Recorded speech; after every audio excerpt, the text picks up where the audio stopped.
Peace, everyone. I hope that you're doing well. On today's segment of A Shot of Brandy, we are staying home. And why are we staying home? Because we're in the middle of a global pandemic, you guys. But I thought this would be the perfect opportunity for me to catch up with some of my people and see how they're doing right now, how they're coping, and just what projects they have coming up. So first up, I have Michael Keith of the award-winning R&B group 112. Yeah, y'all know 112, Peaches and Cream, Cupid, and their latest song Tonight. Yeah, we giggling, we kikiing it up, but we get a little serious in here too. So I hope you enjoy this conversation as much as I did. And as always, if you enjoy what you're seeing, don't forget to like, share, subscribe, and if you want the audio version, look for the liner notes below, and I'll tell you where to join me on Anchor. And we'll see you guys soon. Enjoy. All right. So yeah, you said because you're so busy right now. How are you handling this though? How am I handling the 1 millionth day of lockdown? Pretty much, because I know you'd rather be on stage right now. Listen, for those that don't know me, Michael Keith is the I know this ain't a word, but the most fidgety person on planet Earth. Like I gotta be doing something. You know what I mean?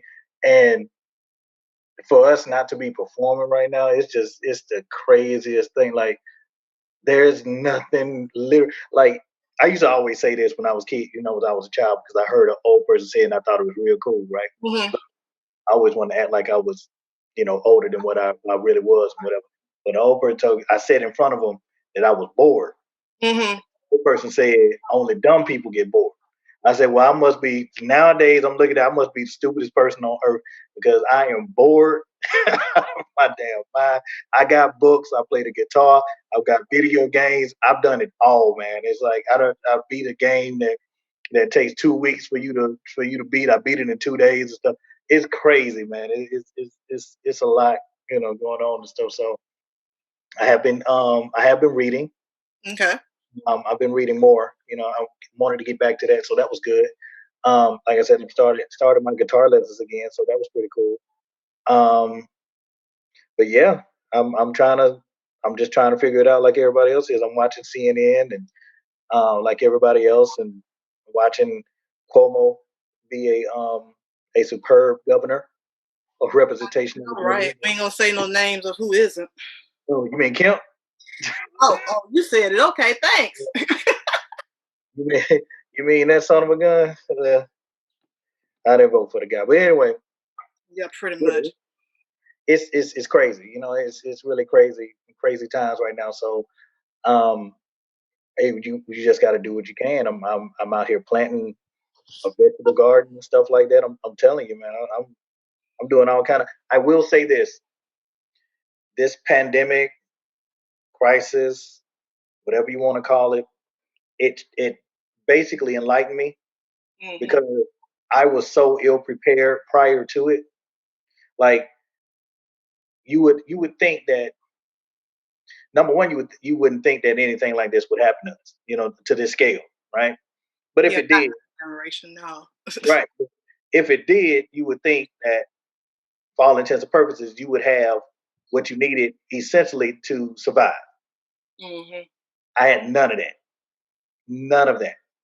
You do toilet paper runs. I didn't do the toilet paper. See, this is what a lot of people don't understand. Is like Michael bougie. So Michael don't use toilet paper. Michael use paper wipes. Okay, so See?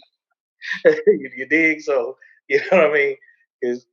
But yeah. So but I didn't do the runs. I didn't. But I saw the signs prior to Mm. just watching. Say a lot of people when they watch CNN, they watch the big. What is Trump saying now? I look at the little stuff that goes underneath that Mm. moves real fast, and you got to be real quick to read it and stuff like. That's the stuff I watch, man. And I was watching a lot of that stuff, and was just saying to myself, you know what? I really need before this jumps out in front of me. I need to go ahead and at least be prepared. And I drove my family crazy. I'm like, yeah, see, all that Walking Dead stuff I've been watching. I said, man, all them years of watching Walking Dead, it's finally gonna pay off. You know what I mean? So I was just driving them crazy. Everybody was like, "Man, what is wrong with you?" Like I've become this doomsday prepper now, man. Like you can't, it's crazy how I've delved deep into the whole. If the apocalypse happened and the zombies come and whatnot, are you gonna be prepared and all this other stuff, man? So, but in all seriousness, it really did open my eyes to the fact that I was so ill prepared Mm. to, in the case of a pandemic. And so it just opened my eyes to a lot of things. And I've just been, online looking up stuff and writing down. I got this notepad. So got this notepad, right? And in this notepad, it shows Really you book. how Okay. to yeah how to purify your own water. And I wrote that all down, and how to just from a who's who or a how to on how to do some basic stuff that honestly I didn't know how to do up until about 2 weeks ago. So I fashioned myself a doomsday prepper now. So that's how I've been doing it. See, you got me giggling over here because I've always tried to pride myself in being a simple, low maintenance woman. But I was like, okay, the apocalypse can't happen for me either because I need my central heating and air. You feel what I'm saying? The air must be conditioned. I'm telling you. So I went out and got a solar panel. So I'm gonna have power. You know what I mean? So it's just when you go back and look at it all, if nothing else, and God forbid, an apocalypse does happen, but if it doesn't, at least in the mind, you'll be in the mind frame of making sure that your family is safe, for the foreseeable future, and just be prepared. And whatever that means to you, however that means to you, just make sure that you get your mind right and just don't assume that, oh, it ain't gonna never happen to me. Well, it happened, and Mhm. a lot of people were caught with their pants down, scrambling to the nearest store trying to grab food, and it could have been way worse than what it. Thank God for the government, for the little things that they have been doing right, as far as that goes, and and making sure that it didn't devolve into chaos. So I was really happy about that. So I mean, it was rough in some of those stores, but it wasn't bad. It wasn't like, just had to wait in line a little longer, for whatever it is that you was getting. But for the most part, people had what they needed, and and as long as everybody was respectful with each other and only grabbed one roll of toilet paper, I think everybody was fine. I mean, but how is it affecting you as a performer, performing with 112? I mean, because every time I looked around, y'all was on stage somewhere. And then all of a sudden, even for all of us, everything just came to a screeching halt. Right. So what's going on with the performances and everything? I mean, are we gonna get an online concert or what are you feeling about that? Yeah, we were Feeling in you. the process of working out something with us in Jagged Edge, and I don't know exactly where we are with that. But for those that don't know, Jagged and ourselves have been performing with each other called the Experience, and it's been going on for the better part of 2 years, and so we've been doing that for the most part. But to answer your question, it's had an impact on us, and it will have an impact on us more severely, I believe, than I don't want to say normal America, but the normal workforce or whatever, because at some point, um, we'll get back to normalcy, but as far as musicians go and performing, because they're saying basically this, there's no herd immunity yet. You know what I mean? So until we have that, you can't have large crowds. Well, if you can't have a large crowd, you can't have a concert. And from everybody that I've spoken to, the promoters, from the representation that we have now, and everybody is saying 2021 Mm. for concerts and stuff like that. Now, if you had told me that in November, I'd be like, that's cool, man. That's a month away or something like that. But we're talking about 8 months, of you know not doing anything, and not that the finances does play an issue. Let me not act like that's not a concern of mine as well. But that's not the ultimate. It's the fact that am a I am a performer. You know what I mean? And I've been doing this for 24. It'll be 25 years that I've been in the music industry, and this is really all I know. So you know we have other things going on, but it's nothing like this music business, man. It's nothing like being on that road and performing, and to not have 8 months of that. It's gonna be trying for me because I know I'm driving everybody in this house crazy. But I've been trying to explain that to people that it's a difference between having options when you have multiple things going on. Like if you lose a job, you can go to another job or something like that. But when Hmm. you in the middle of that one passion and that's all you know, all of Hmm. your life, it kind of messes with your mental because you didn't even get advance notice that you needed to be doing something different. Right. Absolutely. Absolutely. I couldn't have said it better. And that's exactly where, mentally I am, Slim is, and, just everybody in the circle right now is we're just trying to figure out, like, what in the hell are we going to do, man? Because, it's not, like I said, it's not for the finances. Yes, that does play a major part in it. But it's not the ultimate concern. The fact that we are performers, we are natural performers. We had a routine. You get up, you get on the plane, you go to whatever city, you perform, you do the meet and greets and the radio or whatever. It was all a routine, and now that just got interrupted. And nobody has a clear time frame on which they have an idea, they have an estimate, but who knows? That may fluctuate. That's fluid, and that may fluctuate. But yeah, it's hard, for a musician basically to that performs. Like it's one thing if I was a musician that sat in front of a computer and played, and that's how I got my rocks off or whatever. But I am naturally a performer on stage. I like the interaction with the crowd. I like to see how they receive the energy that they give, and vice versa. And this is really really weird. And if this is retirement, I don't ever want to do it, man. Because Yeah. honestly, even though I have other things, like I said, I have other things that are in play as well. I'm really starting to get into this real estate thing, and working and doing a lot with the stocks and all this other stuff. But that doesn't have the same fire and the same passion that getting on that stage with a microphone in your hand. Like it's that okay, yeah, that's cool, whatever, man. Okay, yeah, you made some money over there, that's cool and all that stuff, man. But where's the passion with that? You know what I mean? Like Mhm. houses, come on, man. You know what I mean? Like I'm a musician. So that's where I am with it. So it's very trying. It's very challenging for us. And the good news is now that Atlanta has quote unquote opened back up. Thanks, Kim. We're in the studio tomorrow, and so there may be some new music. We're working to put out online as well. So we can look forward to that. So that's pretty cool. And I'm just over the moon with excitement about that. And that's tomorrow. So I'll be able to do that, and hopefully they'll have another day for us, man. But Yeah. right now, I'm like everybody else. I'm just here. You know what I mean? Well, yeah, I heard the song tonight. We Mhm. went all behind the scenes, saw the video, you being all managed, you and Slim and everything like that, One does what one can. You know what I mean? So being all managed and stuff. But I it's a will, good look. I I will, like the song. I will say this. Not to cut you. I will say this that that was because I write treatments as well. Like I help write the treatment for anywhere. A Hmm. lot of people don't know that. We gave all that credit to the hype waves. It was fine at the time. Like I didn't care. I just wanted the product done or whatever.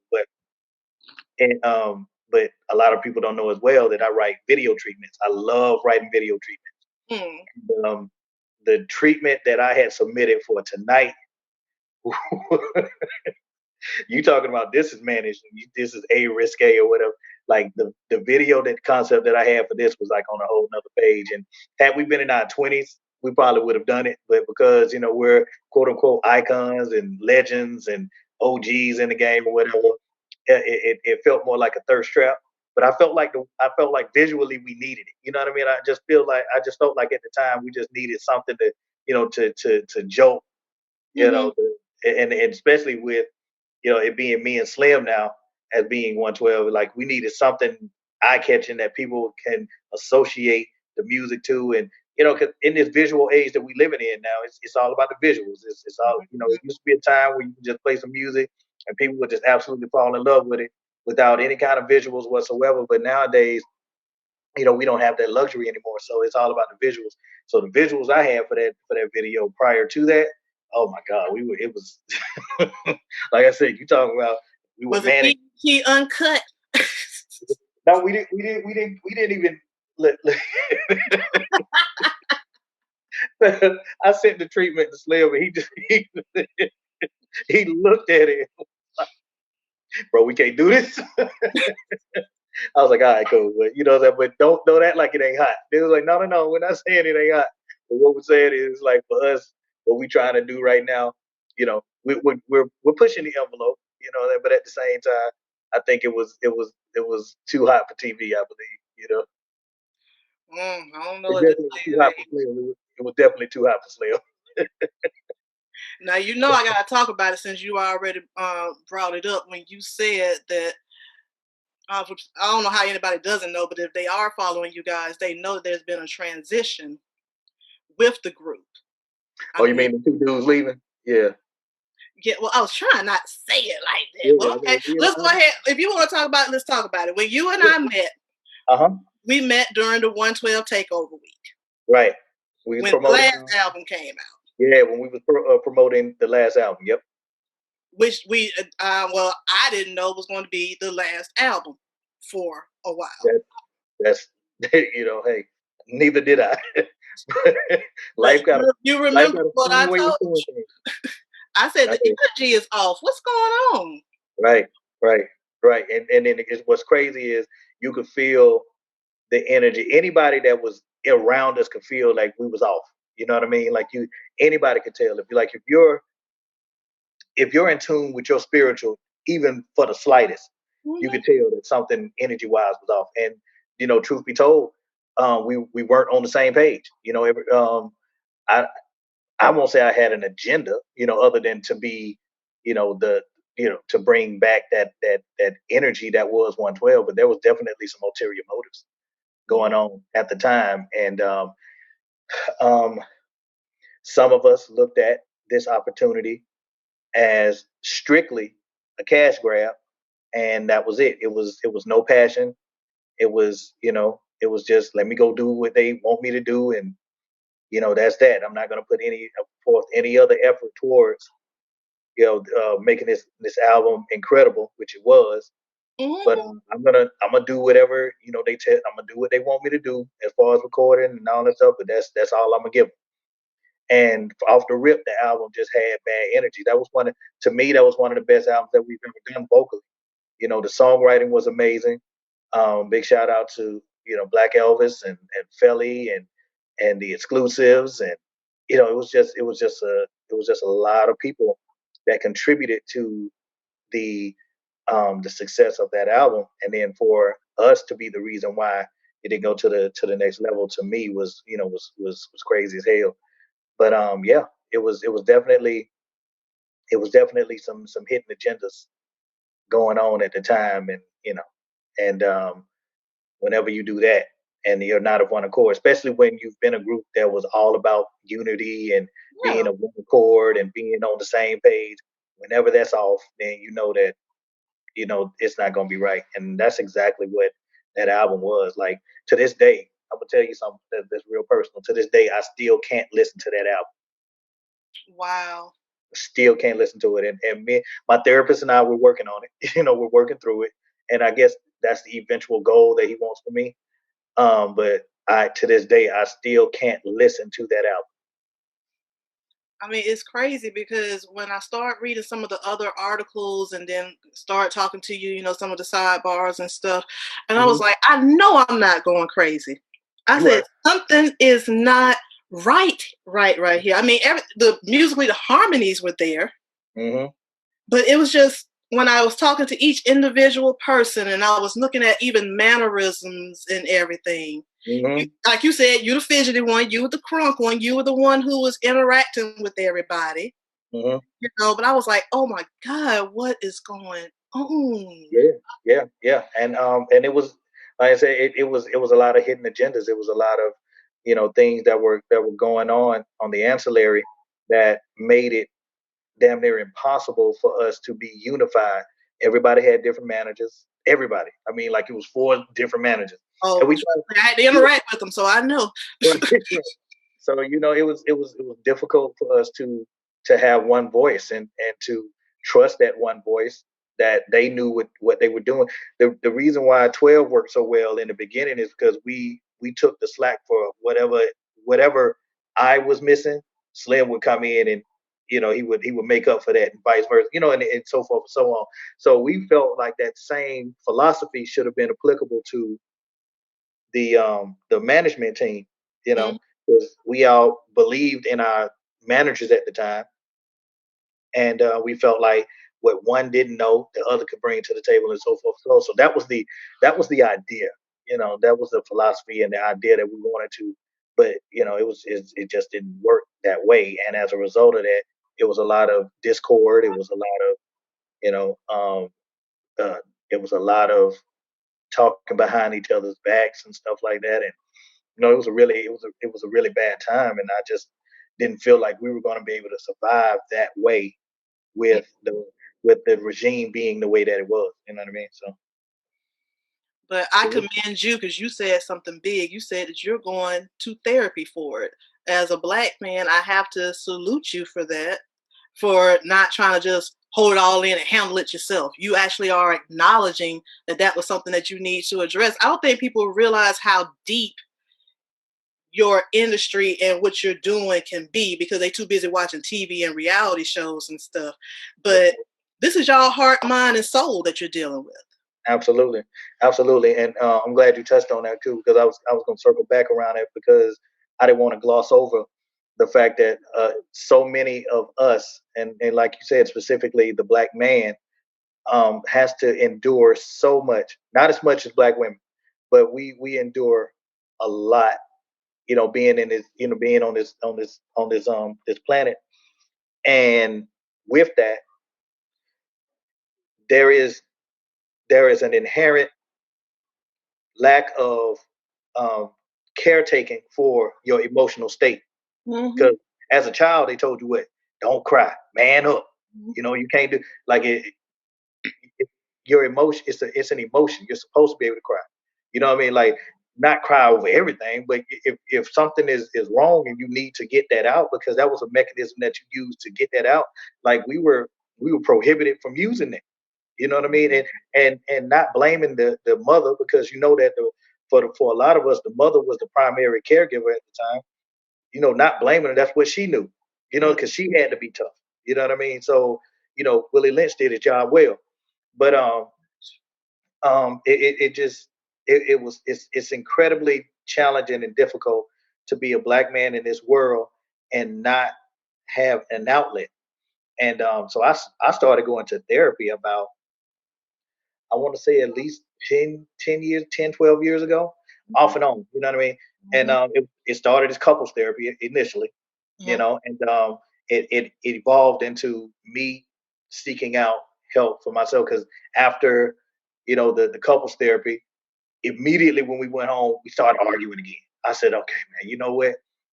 Let me look at me first. You know what I mean? Let me see what's going on with me. And the common denominator or the theme that all of my therapists has ever told me that I got to work on me first before I could help anybody else. Like I always like to say, if two people are hanging off a cliff, I'm hanging off a cliff with you. I can't help you up, off of this cliff if I'm hanging off of it too. You know what I mean? So I needed help. You know what I mean? I needed to understand why I was up at night, paranoid. That I wanted to know that.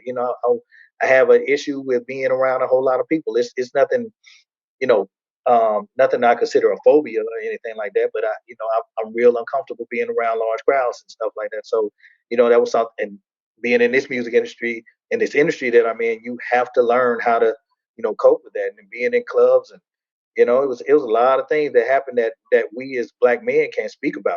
Like if the definition of sexual harassment is being felt up and all this other, some things like that or whatever. Like I done been felt up so many times in the freaking club, man. Like by these women as I'm walking by and stuff, grabbing, all in your nether region and stuff like that, man. And I'm like, all the while, I'm just brushing it off, not thinking about it, whatever. But technically, that is a form of, sexual harassment, and because I didn't want it, it wasn't like I wanted it. It was like, hey, party over here. It wasn't like that at all. So, but in my mind, I'm thinking, man, don't nobody want to hear that. You know what I mean? From no black man, don't nobody want to hear that. You know what I mean? And that's some of the things that's just one of the many things that we have to deal with, and you have to have an outlet in order to express that stuff, man. And therapy was it for me, because the music, like a lot of people get involved, like they get entrenched in the music and stuff. I was already entrenched in the music, you know what I mean? So Yeah.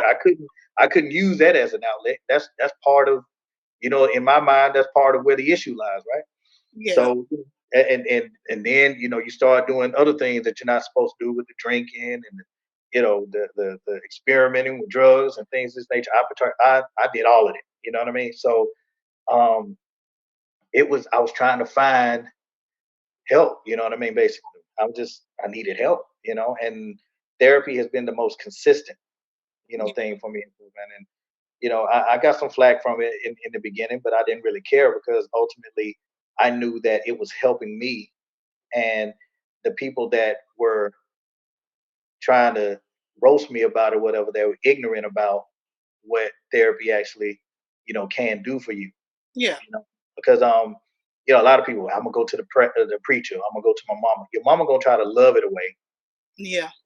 The preacher is gonna try to preach it away and tell you what God, try to interpret God's word to you. You know what I mean? And Mm. I just felt like this therapist. One thing I tell my therapist is when I first meet him is just shoot it to me straight. You know what I mean? If I'm the one that's screwing up, then just tell me like, hey man, you the one that's messed up in that. You know what I mean? I need that. I've never been a positive reinforcement kind of dude. It's always been like, hey man, you over here messing up, bro. Like that's the only way that I really could receive, that, and then would make adjustments like that. So yeah, um, I really appreciate Charlemagne the God for speaking out on it because I've seen on Breakfast Club a couple of times. I've seen where spoken. I think Wale was the one, the interview that I saw where Wale was talking about how he was going through some mental, Hmm. issues and that he needed help with, and I don't want to put words in the man's mouth and and misinterpret what he was saying or stuff, man. But I saw how they spoke on the need for mental health. You know what I mean? And I'm a very big advocate for that. And it has such a negative stigma that people don't want to speak on it. Because of course, as soon as you hear mental, it's, oh, this nigga's crazy. Yeah. And it's not that at all, man. It's like just like if your knee was hurting and you need to rehabilitate that knee, Get your that mental, fix. you know what I mean? Your mental needs rehabilitating too. You know what I mean? So the body can't work without the mind, and so you would think, with a novel idea, you would think that the mind would be one of the major things that we focused on wholeheartedly as opposed to anything else. But yes, I'm a very big advocate for therapy, and I believe that everyone should at least experience it at least once in their life because I say once when I say once, if you do it the right way, you're gonna want to do it again. Yeah. So so that's why I say once with that. But yeah, I'm a very big advocate for seeking a therapist, and I have a session with him on this Thursday, and he's awesome.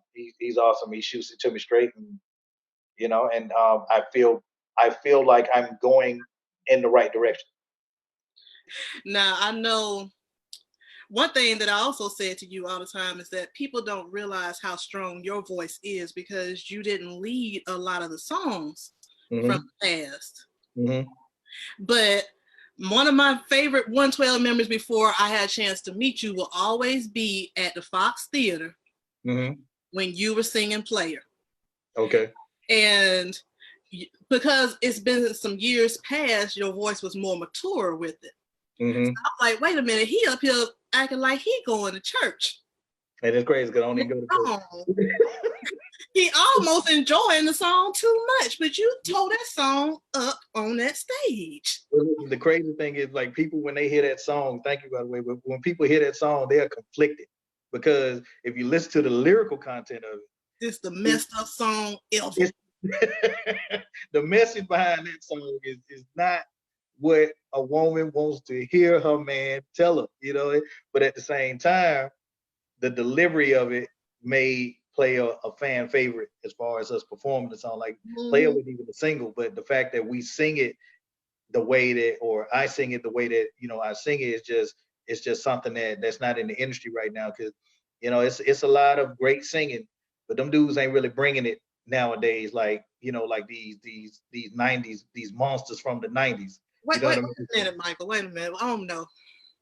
Mhm. You said there's a lot of good singing out there right now. It's a lot of good sing. It's a lot of good singing. It's not a lot of great singing out there right now. You know what I mean? Like we got a lot of Say. we got a lot of, we got a lot of singers. We ain't got no. We don't really have a lot of singers out there. Not this new group. And of course, they're going along with the time and what the music industry dictates that you do. But we came from an era where it was, you put it all on the stage and it's all or nothing. Mhm. And whether or not you was looking crazy at the end of the song, you can be sweating, snot coming out your nose, the whole nine. But if you deliver, That's what I'm talking about. I don't see enough ugly faces. it ain't enough ugly. It ain't enough ugly I'm anymore. It's talking ugly face. wig sliding like it used to It's be. boom, like it's you in church and the wig is sliding off and you just say screw it and you got that net on up underneath it, That's like what I'm that. talking about. That. Yeah, that ugly singing, man, and that's the world that I came from. So so what I mean by that is there are a lot of artists, there are a lot of great artists that are out right now, and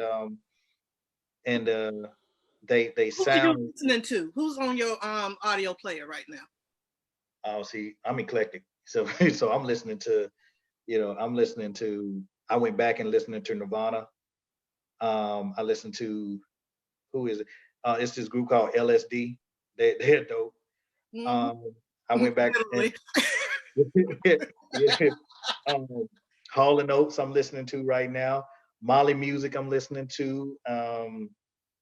I really, really like Ty Dolla Sign. I really like this dude, man. I really like that dude. His music, his direction is like what he basically is. If I was a solo artist, that's pretty much where I would be, in that lane. What I mean, with the beats being what they are, and just that vocal delivery is like, that's kind of like, if I had to envision, being a solo artist, that would be like kind of in that lane that I, with. Let me see, Daniel Caesar, I like. Mm-hmm. I really like her. I'm feeling her. Like her first album, incredible, incredible. Kalani, I like her.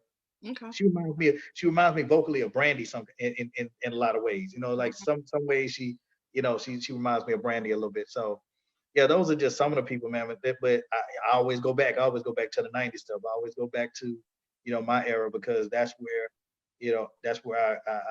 I made my bones, so to speak. That's where it makes sense to me. I'm home there. You know what I mean? And that's why you see this resurgence in Yeah. '90s R&B and '90s music right now, and that's why a lot of these artists are going back and taking stuff from the '90s and bringing it up, because we were so fly, and we were just so, you know, we were so futuristic. We were so before our time, like Teddy Riley, like we were talking about, like we were talking about off camera. It's like he was so before his time, and I feel like '90s R&B was before his time, because I would have liked to see a more of a progression Mm-hmm. with the music scene that we have now, but it kind of, in my view, it kind of regressed a little bit, in the sense of nobody's willing to take a chance and Mm-hmm. do something out of the ordinary or left field. Yeah. Everything sounds pretty much the same. You know what I mean? So, that's the one dig that if you could call it a dig, that's the one dig that I would have as far as the music industry right now. Like all the music sounds the same. To me, it sounds like the same producer producing. See, that's how much we have in common. We end up talking all the time. I mean, for a long time about some of the same things, but I don't think it's because of our age. You know how they say that older people always say that the younger generation don't make real music or anything like Right, that. right, right. But we're Zennials. That's our age group. And I'm going to always say that the 90s had the best music ever. And I'm not saying that because that was my era. Hmm. I'm saying that because that's when I missed all of the live instruments, the harmonies, the I don't know, the outfits that were like the choreography. I missed all of that. Right, right. And I feel like we're in a state of flux right now, and I feel like the next generation, hopefully, will take a page from the '90s, take a page from the 2000s on up, and merge the two. If that's my vision. I hope that they will merge the two and take, because at that point, because the music industry is cyclical. So I feel that this era, this wave, the '90s wave, is gonna come back around. You're gonna start seeing some more groups, male and female, and it's just gonna be my hope is it's gonna be a really great time for music. But yeah, I mean, I'm from that era, so you could say I'm biased, what I'm saying, and that's fine. But I'm also a procurer of musical facts. You know what I mean? And what I do know is musically, the '90s brought it. You know what I mean? Like a lot of the influences that you hear now stems from that '90s. Yes, yes, we, especially us, we came from an era where we took samples from the '80s and the '70s and whatnot, and we flipped it and made it ours, and the whole nine when it comes to that. But that was still a sound that the '90s brought that the '80s just did not do. You know what I mean? In the '70s, they had their own. They had the funkadelic era. A lot of the '80s was a lot of synthesized sound and whatnot. And I hear a lot of that's coming back now too. Um, but it's still not a movement where you're hearing just this whole specific sound, just making that evolution and stuff. So it's my hope that this next generation of musicians will go back and listen to that '90s sound. And you know um what's the guy name, the 24/7 guy on 24/7 Magic. Bruno Mars. Bruno Mars, I'm sorry, brain fart for a second. Bruno Mars, I loved how he did 24/7 Magic, and then when he did an interview about it, he immediately said Teddy Riley. Like he immediately, just gave all the credit due to Teddy and that sound, because that's exact. Because those of us who heard it for the first time said, "Man, that sounded like something Teddy did." You Mm-hmm. know, and we was looking to see, man, did Teddy produce this? And what I mean, it was just a mind frame that we had it. And so I look at that and I say, see, now that's how it's supposed to be done. Because when we first got into the music scene, we always would refer back to Boys to Men, Jodeci, New Mm-hmm. Edition. We would always refer back to those guys as far as like being our mentors and being, the guys that we looked up to. Like, you don't get a lot of that. Not that I'm mad. You're grown, you do what you want to do, but I would like to see a little bit more of interaction between the newer generation and the '90s generation, so we can bridge, that whole gap. You know what I mean? So that'd be awesome. That'd be cool. So who would you want to work with? Like if you got you said you're going to the studio tomorrow. If you could pick up the phone right now for somebody who's out right now, who would you say, hey, come meet me at the studio with a mask on? Right? 'Cause we gonna create. Um, like I said, I like her. I like her sound. Mm-hmm. Like I said, I love Ty Dollar Sign. I love his sound. Jeremiah, I love his sound. Um, but I don't know if my voice is, I'm able to adapt to the music scene, but in order for me to get my message out to people, like I'm a screamer. You know what I mean? I gotta holler. You know what I mean when I sing. And although I can do the smooth stuff or whatever, that's not where I shine. You know what I mean? I can do it, but that's not where, you know, that's not my world. That's not where I live. Like you get slim for that. But for me, I don't know if I'll be able to mesh well with what's going on in this music scene, because if you're basing it off of how I sing, then it's not a lot of room for that nowadays, because everything is so on the beat. You know what I mean? And the cadences is always on the beat, and I don't really do that. So I don't know. But yeah, those are just a couple of people that if somebody called me today and was like, hey, you want to jump in with, like I said, her or Ty Dollar or one of them, I would definitely jump in. And I mean, I would do it anyway. Like, at this point, I don't give a damn who it is. Please, somebody just call me so I can do something, man. Like I want to sing, Get this man out the house. man. Please get me out of this house, Oh my goodness. man. Now, you know I got to get you back on again Okay. because there's so many topics that we did not get a chance to talk about, like how we're going to design the bunkers for the apocalypse. And Listen. We could have did a whole interview. Like I know this is the initial one, but we could have did a whole interview just on the apocalypse and the zombies and how we were supposed to, Mhm. how we supposed to. Like I don't want to give away the plan because I don't want everybody to be there where we at, where we Yeah. going. But but yeah, for those that don't know, for y'all that don't know, we got a plan going on. In the event that the zombie apocalypse does happen, I'm gonna save as many folk as I can. Follow me and you will you will survive. So I we already gotta. got the map, and you better than me because I'm not telling nobody. No, don't tell nobody. That's all we telling them right now. Yeah, we could did a whole segment on that, man. So I look forward to it. I'm here. Clearly, I'm here. Clearly, you know, I'm ready to rock and We roll. can't do nothing to help but to laugh about it. I mean, I can't help but laugh. Like instead of crying and stuff. So yeah, mhm. but yeah, let's do this again. I'm looking forward to it. Because Um, you're so multifaceted, just like most creatives. And a lot of people don't realize that's how the great music come out because of the kind of mind that you have.